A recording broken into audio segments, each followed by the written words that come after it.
Mid day meal বিতর্কের আবহে দক্ষিণ চব্বিশ পরগনার নামখানা স্কুলে চাঞ্চল্য। নামখানা দারিকনগর স্কুল, সেখান থেকে চাল পাচারের অভিযোগ। স্কুল থেকে ভ্যানে করে প্রায় 15 কুইন্টাল চাল পাচারের অভিযোগে তুমুল উত্তেজনা ছড়ায়।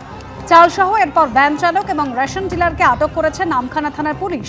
আর এর নেপথ্যে কারা রয়েছে জানতে স্কুল কর্তৃপক্ষকে তলব পুলিশের।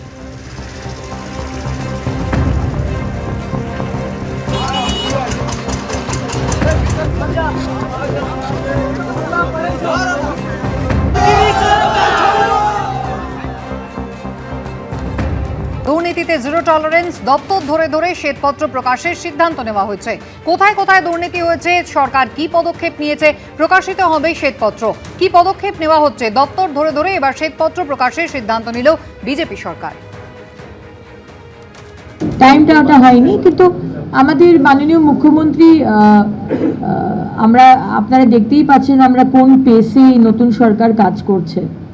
আমরা বিফোর টাইম কাজ করছি, আপনাদের যা ডেট দিয়েছিলাম তার থেকে বিফোর টাইম কাজ করছি। তাই জন্য আমরা কোনো জিনিস মাননীয় মুখ্যমন্ত্রীর কাছে ডিলে হবে এটা কোনো বিষয় নয়। সুতরাং যতটা তাড়াতাড়ি সম্ভব এই কমিটি করে ইনভেস্টমেন্ট হোয়াইট পেপার যাতে এগিয়ে নিয়ে যাওয়া যায় সেটাই করা হবে। এখন হোয়াইট পেপার যখন আমরা তো বহুবার আগের সরকারকেও বলেছিলাম হোয়াইট পেপার বের করতে, বিজিবিএস এ কত ইনভেস্টমেন্ট হলো, কোন কোন সেক্টরে ইনভেস্টমেন্ট হলো, কোন সেক্টরে কত ছেলে মেয়ে চাকরি পেল, আমরা বারবার জানতে চেয়েছি। আপনারাও তার আপনারা সেখানে ছিলেন। সুতরাং আমরা যখন নিজে থেকে বলছি একটা কমিটি মাননীয় মুখ্যমন্ত্রী গঠন করছেন, সেখানে তো এটা ভাববারই বিষয় যে আমরা জানাতে চাই আপনাদের আমরা কি করছি, কত ইনভেস্টমেন্ট এলো, আমরা কোথায় কোথায় কোন সেক্টরে ইনভেস্টমেন্ট আনছি, কত ছেলে চাকরি পাচ্ছে, এটা আমরা জানাতে চাই। এবার সেই ডিউরেশনটা আজকে ঠিক হয়নি, বিকজ আজকে তো শুধু কমিটি, কে চেয়ারপারসন হবেন আর কতজন থাকবেন সেটাই শুধু ঘোষণা হয়েছে।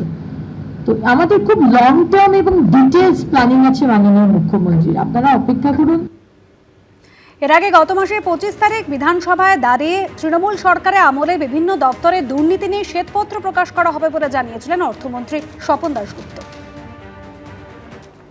অনেক ডিপার্টমেন্টের এক এক করে শ্বেতপত্র বা হোয়াইট পেপার আনব, যে ধরনের দুর্নীতি হয়েছিল সব ডিপার্টমেন্টে, কোনো ডিপার্টমেন্ট বাদ যাবে না। কোনো ডিপার্টমেন্ট বলবে যে তাদের রিক্রুটমেন্টের মধ্যে এত দুর্নীতি কেন হয়েছিল, আর সব ডিপার্টমেন্টই কন্ট্রোলার আর অডিটর জেনারেলের যে রিপোর্টগুলো এসছে, যেগুলো আপনারা দেখতে পাননি এতদিন ধরে, আমরা কেউই দেখতে পাইনি, সেইগুলোকে আমরা পাবলিশ করে দেখাবো। পরিকল্পনা করবেন কিন্তু কাজ হবে না, এমন যেন না হয়। নবান্ন সূত্রে খবর, প্রশাসনিক বৈঠকে প্রত্যেকটি দপ্তরকে কড়া বার্তা দিয়েছেন মুখ্যমন্ত্রী। রাজ্য মন্ত্রিসভার বৈঠকে সিদ্ধান্ত হয়েছে সুপ্রিম কোর্টের অবসরপ্রাপ্ত বিচারপতি রঞ্জনা প্রকাশ দেশাই আগামী 4 সপ্তাহ ধরে খতিয়ে দেখবেন অভিন্ন দেওয়ানি বিধি 2026-এর খসড়া বিল। তৃণমূল জমানার বিশ্ববঙ্গ বাণিজ্য সম্মেলন নিয়ে সম্প্রতি বিস্ফোরক তথ্য সামনে এনেছিলেন মুখ্যমন্ত্রী শুভেন্দু অধিকারী, দিয়েছিলেন ইডি তদন্তের আভাসও। আমার কাছে লিস্ট রয়েছে, বিজিবিএস করতে গিয়ে মমতা বন্দ্যোপাধ্যায় একটি ইভেন্ট ম্যানেজমেন্ট সংস্থাকে মোট 635 কোটি টাকা দিয়ে গেছেন। 635 কোটি টাকা একটি ইভেন্ট ম্যানেজমেন্ট সংস্থাকে। এরও তদন্ত হবে, তদন্ত শুধু নয়, মামলা আমরা করব এবং প্রয়োজন হলে মানি লন্ডারিং যারা ইনভেস্টিগেট করে তাকেই হ্যান্ডওভার করব।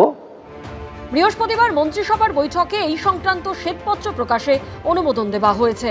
কোথায় কোথায় দুর্নীতি, বিজিবিএস এ কত বিনিয়োগ, নারী নির্যাতন রুখতে কি পদক্ষেপ, তা নিয়ে শ্বেতপত্র প্রকাশের সিদ্ধান্তে অনুমোদন দিয়েছে মন্ত্রিসভা। নেওয়া হয়েছে কমিটি গঠনের সিদ্ধান্ত। ওবিসি সংশোধনী নিয়ে 2টি এবং গুন্ডা দমন সংক্রান্ত বিল পাশ হয়েছে বিধানসভায়।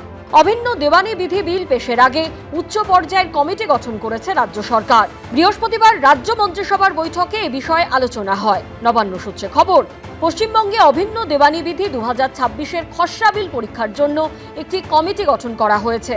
মন্ত্রিসভার বৈঠকে সিদ্ধান্ত হয়েছে সুপ্রিম কোর্টের অবসরপ্রাপ্ত বিচারপতি রঞ্জনা প্রকাশ দেশাই আগামী 4 সপ্তাহ ধরে এটি খতিয়ে দেখবেন এবং পরবর্তীতে এটি বিধানসভায় পেশ করা হবে। The uniform civil code West Bengal 2026, অভিন্ন দেওয়ানি বিধি পশ্চিমবঙ্গ 2026 নামক খসড়া বিলটি পরীক্ষা করার জন্য কমিটি গঠনের প্রস্তাব মন্ত্রিসভা দ্বারা অনুমোদিত হয়েছে এবং এটি জাস্টিস রঞ্জনা প্রকাশ দেসাই উনি এটিকে দেখবেন। 4 সপ্তাহ ওনাকে সময় দেওয়া হয়েছে বা উনি সময় নিয়েছেন এবং তারপরে ওয়েস্ট বেঙ্গল লেজিসলেটিভ অ্যাসেম্বলি বিধানসভায় বিলটি প্লেস করা হবে। মন্ত্রিসভার বৈঠকের আগে প্রশাসনিক বৈঠক করেন মুখ্যমন্ত্রী। সেখানে সরকারি দপ্তরগুলিকে খরচ কমানোর নির্দেশ দেন তিনি। নবান্ন সূত্রে খবর, শুভেন্দু অধিকারী বলেন, বিভিন্ন প্রকল্প যারা পাওয়ার যোগ্য নন তাদের বাদ দিতে হবে। তার ফলে যে খরচ কমবে সেই টাকায় অন্যান্য প্রকল্প চালাতে সুবিধা হবে। অন্নপূর্ণা যোজনা, মহিলাদের জন্য ফ্রিতে সরকারি বাসে যাতায়াত সহ প্রকল্পগুলি চালাতে সুবিধা হবে। রাজস্ব কোনোভাবেই যাতে ক্ষতিগ্রস্ত না হয় সেটার দিকে নজর দিতে হবে। বালি পাথর থেকে রাজস্ব আদায়ে যেন কোনো ফাঁকি না থাকে। অভিযোগ পেলে পদক্ষেপও হবে। প্রত্যেকটি দপ্তরকে মডেল পরিকল্পনা করে সেই অনুযায়ী কাজ করার নির্দেশ দেন মুখ্যমন্ত্রী। হুগলির শ্রাবণী মেলা নিয়েও এদিন আলোচনা হয় মন্ত্রিসভার বৈঠকে। এবার বড় করে মেলার ভাবনা চিন্তা করা হচ্ছে। পানীয় জল, শৌচাগার, স্বাস্থ্য শিবির তৈরির পাশাপাশি ঘাট সাজানো হচ্ছে। চন্দননগরের আলো দিয়ে সাজানো হবে মেলা, হবে লাইভ টেলিকাস্ট। পাশাপাশি পুরনো রথযাত্রা কমিটিগুলিকে আর্থিক সহায়তা দেওয়া হবে সরকারের তরফে। রুমা পালের রিপোর্ট, এবিপি আনন্দ, কলকাতা। তদন্তের নামে হেনস্থার অভিযোগ অভিষেক বন্দ্যোপাধ্যায়। সোশ্যাল মিডিয়ায় পোস্ট করে তৃণমূলের সর্বভারতীয় সাধারণ সম্পাদক লিখেছেন, গত কয়েক সপ্তাহ ধরে এসটিএফ সিআইডি উপযুক্ত নোটিশ ছাড়াই এবং মৌলিক আইনি সুরক্ষা লঙ্ঘন করে জিজ্ঞাসাবাদের নামে তার অফিসের সঙ্গে যুক্ত বা তার সঙ্গে সম্পর্কিত প্রায় 25 জনকে হঠাৎ তলব করেছে। এলোমেলোভাবে তুলে নিয়ে গেছে। তাদের ভয় দেখানো হচ্ছে, হুমকি দেওয়া হচ্ছে এবং তার বিরুদ্ধে মিথ্যে জবানবন্দি দেওয়ার জন্য চাপ দেওয়া হচ্ছে। তার আরও অভিযোগ, তার ফোন ট্যাপ করা হচ্ছে। এমনকি পরিবারের মহিলা সদস্যদেরও হয়রান করা হচ্ছে, হুমকি দেওয়া হচ্ছে। অভিষেক বন্দ্যোপাধ্যায় আরও লিখেছেন, এটি প্রতিহিংসার রাজনীতির নিকৃষ্ট চেহারা। একটি সরকার যার মুখ্যমন্ত্রী ঘুষ নিতে গিয়ে ক্যামেরায় ধরা পড়েছিলেন, যার বিরুদ্ধে সিবিআই এর একাধিক মামলা ঝুলছে, সে এখন তাকে টার্গেট করার জন্য রাষ্ট্রীয় সংস্থাগুলিকে ব্যবহার করছেন। সবশেষে তিনি লিখেছেন, যা করার করুন, আমি আমার শেষ নিঃশ্বাস পর্যন্ত মাথা নত করব না। সোশ্যাল মিডিয়ায় post Abhishek Bandyopadhyay.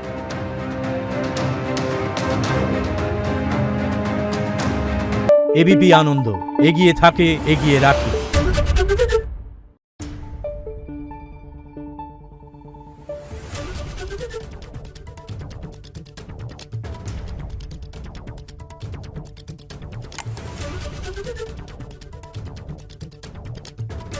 Thank you.